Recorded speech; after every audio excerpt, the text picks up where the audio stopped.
And welcome back to Habib's English Academy.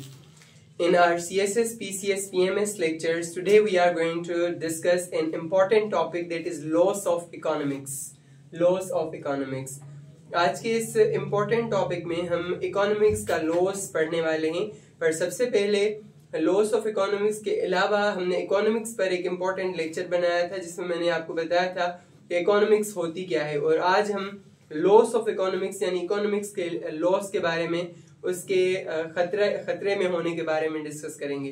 पर उससे पहले हम डिस्कस करेंगे इकोनॉमिक्स होती क्या है। इकोनॉमिक्स का मतलब होता है कि हमारे मुल्क में कौन सी चीजें चल रही हैं, which things are going, which things are sold, which things are bought, what is the trade, the level of trade, the GDP, and the things related to money, the things related to business and trade, all these come in the domain of economics. So today we are going to discuss laws of economics for CSS, PCS, PMS and other competitive examinations. Let's get started with its introduction. Introduction. Laws of economics refers to a decline or downturn in economic activity. Laws of economics का मतलब होता है कि जो economic activity है, मुआशी सरगर्मी है, जिसमें सेल करना, फरोख्त करना, बेचना, परचेज करना किसी भी चीज का, किसी भी कमोडिटी का, उसको कहते हैं लॉस ऑफ इकोनॉमिक्स। और उसमें कमी आ जाना उसे कहते हैं लॉस ऑफ इकोनॉमिक्स, यानी कि इकोनॉमिक्स में कमी आ रही है। Economic activity resulting in decrease in economic growth.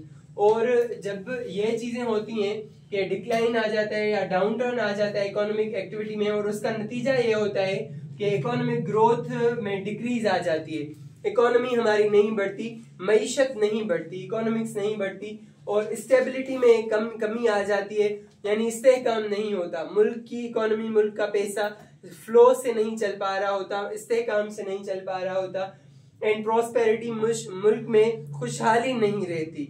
तो ये होती है loss of economics. Loss of economics के असरात ये होते हैं।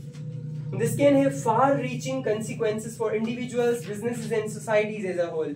और जब इकोनॉमिक्स का लॉस होता है तो इसका मतलब ये है कि इनफरादी तौर पर लोगों पर और बिजनेसेस पर, कारोबारों पर और सोसाइटी पर, पूरे मुआशरे पर बहुत बड़े कंसिक्वेंसेस इकोनॉमिक्स का लॉस लाता है, बहुत ज्यादा कंसिक्वेंसेस। अभी common indicators of economic losses, ये था इंट्रोडक्शन में हमने पढ़ा कि इकोनॉमिक्स का लॉस क्या होता है और उसकी वजह से कौन कौन से कंसिक्वेंसेस होते हैं। Common indicators of economic loss, economic loss की वजह से कि कॉमन इंडिकेटर्स क्या होते हैं। Number 1, recession. रिसेशन का क्या मतलब होता है? रिसेशन माना a period of economic decline, typically defined as a decline in gross domestic product GDP for 2 or more consecutive quarters.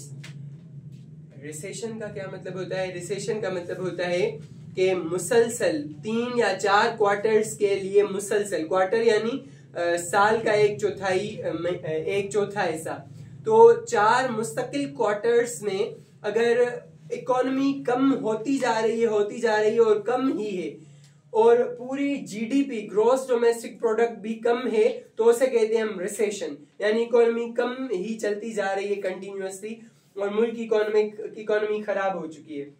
ये कॉमन इंडिकेटर्स है इकोनॉमिक लॉस के। सबसे पहला है रिसेशन, यानी एक कंटिन्यूअसली इकोनॉमी कम होती जा रही है। Number 2, inflation. मैं इसके साथ साथ आपको बताता चलूं कि ये टॉपिक बहुत ज्यादा इंपॉर्टेंट है। तरक्की याफ्ता ममालिक वो हैं जिन्होंने इकोनॉमिक्स के डायनामिक्स को, ट्रेड को, सेल एंड परचेज को सही तरीके से समझा हुआ है, ना सिर्फ मुल्क ने बल्कि उनके लोगों ने भी, और इसी की वजह से वो बहुत तरक्की याफ्ता ममालिक कहलाते हैं, और उनमें जहनी सुकून भी है क्योंकि उनकी इकोनॉमी बहुत अच्छी चल रही होती है। Number 2, inflation. इन्फ्लेशन का वैसे मतलब होता है महंगाई। इसकी डेफिनेशन इस तरह से होगी: a sustained increase in the general price level of goods or services. मुसलसल बढ़ावा आ रहा है सामानों की और खिदमात की प्राइसेस में, उसे कहते हैं इन्फ्लेशन, जिसकी वजह से ट्रेड सही से नहीं चल पा रहा होता और उन चीजों को खरीदा नहीं जाता, उन चीजों को यूज नहीं किया जाता, उसे कहते हैं इन्फ्लेशन, यानी कि महंगाई बढ़ रही है। Number 3, unemployment. अनएम्प्लॉयमेंट भी एक आम इंडिकेटर है इकोनॉमिक लॉस का। अनएम्प्लॉयमेंट माना बेरोजगारी। बेरोजगारी का मतलब क्या है कि मुसलसल बहुत सारे वक्त तक लोग ट्रेंड भी हों, काम करने की सकत और काबिलियत भी रखते हों, पर फिर भी उन्हें एम्प्लॉयमेंट नहीं मिले, तो उसे कहते हैं अनएम्प्लॉयमेंट बढ़ रही है। Number 4 business closures. जो भी बिजनेसेस हैं, ज्यादातर बिजनेसेस क्लोज होते जा रहे हैं, यह भी एक इंडिकेटर है इकोनॉमिक क्लोज का। 5 रिड्यूस्ड इन्वेस्टमेंट। बाहर वाले ममालिक सरमायाकारी कम करने लगते हैं, लोग खुद मुख्तलिफ बिजनेसेस में सरमायाकारी से अवॉइड करते हैं। एजुकेशन सेक्टर हो, इंडस्ट्रियल सेक्टर हो या कोई भी सेक्टर हो, वहां पर इन्वेस्टमेंट नहीं करते लोग। और नंबर 6 ट्रेड डेफिसिट्स। ट्रेड बिल्कुल कम हो रहा होता है, ट्रेड तिजारत नहीं हो रही होती और ट्रेड में कमी आ रही होती है, लॉसेस हो रहे होते हैं। नंबर 7 डेट क्राइसिस, यानी कर्जे का क्राइसिस, कर्जे का बहरान। इसमें क्या होता है कि लोग अपना कर्जा उतार नहीं पाते, मुल्क अपना कर्जा नहीं उतार पाता, जिसकी वजह से ज्यादा टैक्सेस लगाते हैं, अवाम पर ज्यादा बोझ डाला जाता है, उसे कहते हैं इकोनॉमिक लॉसेस के काजेस। ये 7 काजेस और कॉमन इंडिकेटर्स हमने इकोनॉमिक लॉस के पढ़े। अगर ये हो रहे हैं आपके मुल्क में, इसका मतलब है कि आपकी इकोनॉमी लॉस में है। काजेस ऑफ इकोनॉमिक लॉस, क्यों होता है ये, इकोनॉमी लूज क्यों करती है, क्या वजह है कि हमारी इकोनॉमी को नुकसान पहुंचता है। Number 1 global economic trends. हमारे पूरी दुनिया में जब इकोनॉमी के ट्रेंड्स तब्दील हो रहे हों और एक मुल्क एक ही जगह पर पड़ा हुआ हो और उन ट्रेंड्स के साथ तब्दील ना हो रहा हो, तो फिर होता है economic loss. Number 2 poor governance. जब किसी मुल्क की हुकूमत अच्छी नहीं हो, अच्छे से गवर्न नहीं कर पा रही हो, तो वहां पर पुअर गवर्नेंस की वजह से भी इकोनॉमिक लॉस होते हैं।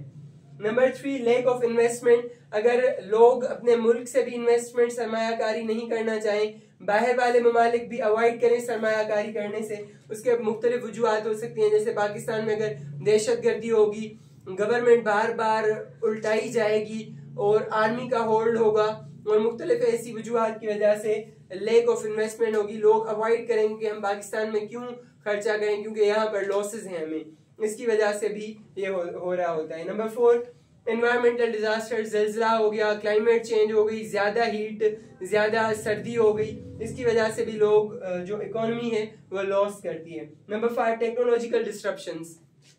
टेक्नोलॉजी की डिस्ट्रप्शन, जैसे इलेक्ट्रिसिटी नहीं मौजूद, लोगों को कंप्यूटर चलाना नहीं आता, कंप्यूटर के स्किल्स नहीं है, इसकी वजह से भी हमारी इकोनॉमी को बहुत ज्यादा लॉस पहुंचता है। तो आज का ये था हमारा टॉपिक इकोनॉमिक लॉस के बारे में। बहुत इजी तरीके से मैंने आपको बहुत आसान करके ये समझाया है, like sweets, like a piece of cake, cake के पीस की तरह मैंने आपको ये समझाया है कि इकोनॉमिक लॉस क्या होता है।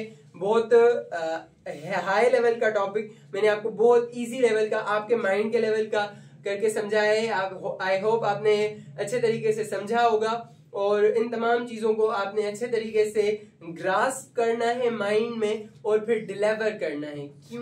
क्योंकि अगर आपने कोई चीज एक मर्तबा सीख ली तो वो सिर्फ एक मर्तबा सीखिए, अगर उसे प्रैक्टिस करते रहेंगे तो फिर वो आपके जहन में बैठेगी, नहीं तो वो जहन से उतर जाएगी। Thank you so much.